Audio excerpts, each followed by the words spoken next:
बयाना hospital seize कर डॉक्टरों के खिलाफ कार्रवाई की मांग, 7 दिन का समय देकर धरना प्रदर्शन से उठे ग्रामीण। देखिए बयाना से सत्यप्रकाश अग्रवाल की रिपोर्ट। इसके बाद शुक्रवार सुबह फिर से आक्रोशित ग्रामीण निजी अस्पताल में पहुंच गए और धरना शुरू कर दिया।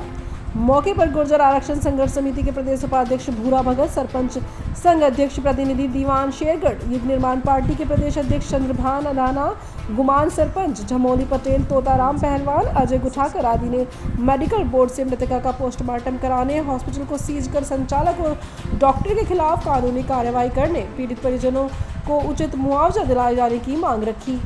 आक्रोशित ग्रामीणों की भीड़ को देखकर संचालक डॉक्टर स्टाफ डर के मारे अस्पताल से नदारद हो गए। इस दौरान कई लोगों ने पूर्व में इलाज के दौरान अस्पताल द्वारा बरती गई अनियमितताओं के लेकर भी शिकायत की। सूचना पर विधायक doctor Ritu Banawat, SDM Rajeev Sharma, ASP Brajendra Singh Bhati, CO Amar Singh Meena, CI Babulal Gurjar, BJP के पूर्व जिलाध्यक्ष ऋषि बंसल भी धरने पर पहुंच गए। विधायक ने ग्रामीणों से कहा कि मामले की शिकायत चिकित्सा मंत्री से करके अस्पताल की जाँच कराई जाएगी।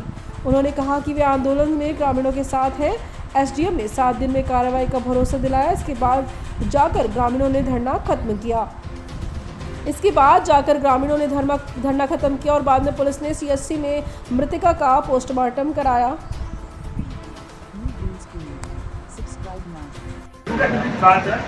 अपना बड़ा अस्पताल है, अच्छा अस्पताल है, ठीक है।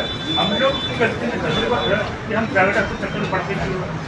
हमारे पास कोई भी चाहे पेशेंट हो, 104, 108 दोनों मौजूद है, रेफर करने की सारी सुविधा है, ठीक है। सबसे पहला प्रयास हमारा ये रहना चाहिए कि गवर्नमेंट हॉस्पिटल से अपना इलाज करा, ठीक है। दूसरी बात रही बात, अब जो घटनाक्रम हुए देखो उसकी जानकारी मेरे को मिली है। बीच में था तो मैंने कमेटी बढ़वा दी है, सभी हॉस्पिटल को मैंने जाँच करवा दी, लेकिन थोड़ा सा आप लोगों को भी जागरूक करना पड़ता है। सरकारी स्कूल हो चाहे सरकारी अस्पताल हो, सबसे योग्य शिक्षक और योग्य चिकित्सक आपको वहीं मिलेगा, ठीक है। फिर भी हम लोग एक डेकोरम के चक्कर में इधर इधर भागते हैं, तो ये कहीं ना कहीं कमी हमारी है। जितने संसाधन प्राइवेट हॉस्पिटल में समस्या आती है, तभी लोग गवर्नमेंट हॉस्पिटल से रेफर करते हैं, प्राइवेट में नहीं, खुद के प्राइवेट में नहीं करते हैं, क्योंकि सबसे अधिक संसाधन जो है वो सरकारी हॉस्पिटल में है। हमको ये तरह सोचना पड़ेगा, ठीक है। रही बात जो घटनाक्रम हुआ, जब घटनाक्रम बहुत दुखद है, इसकी पुष्टि नहीं हो सकती, लेकिन आवाज उठाने वाला कोई नहीं है। इन प्राइवेट हॉस्पिटलों ने जिस तरह से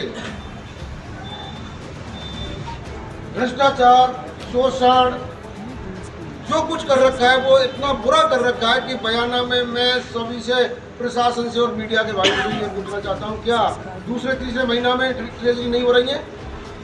लेकिन उनकी आवाज़ नहीं सुनी जाती है, उनकी आवाज़ दबा दी जाती है, चाहे सरकार कांग्रेस की रही है या सरकार डॉक्टरों की लापरवाही पूर्ण डेथ हो गई। इन लोगों ने ऑपरेशन किया, ऑपरेशन से बच्ची हुई और बच्ची होने के बाद उसकी तबीयत बिगड़ी और तबीयत ऐसी बिगड़ी कि वो बहुत तड़पी। परिवारजनों ने डॉक्टर को फ़ोन कर करके परेशान हो गए और 3.5-4 घंटे बाद डॉक्टर कहता है कि भरतपुर ले आओ। मैंने भरतपुर हॉस्पिटल में व्यवस्था कर ली, सिटी हॉस्पिटल है कोई भरतपुर में, वहाँ लेकर के पहुँचे। वहाँ कोई व्यवस्था नहीं थी, कोई आईसीयू व्यवस्था नहीं, कोई जो होती है ना अपनी ये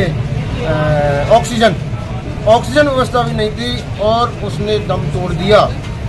तो मैं प्रशासन से और राज्य सरकार से चाहता हूं कि राज्य सरकार चिकित्सा में इतनी सुविधाएं दे रही है और इतना सब कुछ होने के बाद में, और राज्य सरकार के नाम पर जो कि ये फर्जी डॉक्टर, ये लुटेरे डॉक्टर, ये हत्यारे डॉक्टर यहाँ बैठे हुए हैं। तो मेरा निवेदन है कि पूजा को उचित न्याय मिले और उस डॉक्टर के खिलाफ सख्त कार्रवाई हो। हमने एसडीएम साहब को अपना मांग पत्र दे दिया है, 7 दिन का समय दिया है। यदि 7 दिन में कार्रवाई नहीं हुई तो हम सभी लोग इस रोड पर होंगे और यदि ये कानून व्यवस्था बिगड़ती है, हम रोड पर आते हैं तो ये समस्त जिम्मेदारी प्रशासन की होंगी। और मैं मीडिया से भी ये निवेदन कर देना चाहता हूँ कि ये बयाना में क्या हो रहा है। मेरी आपसे भी ये रिक्वेस्ट है कि आप चौथा स्तंभ में इन लुटेरों के, इन हत्यारों के खिलाफ आवाज़ उठाओ। कितनी बहनें अपनी जान दे रही हैं यार।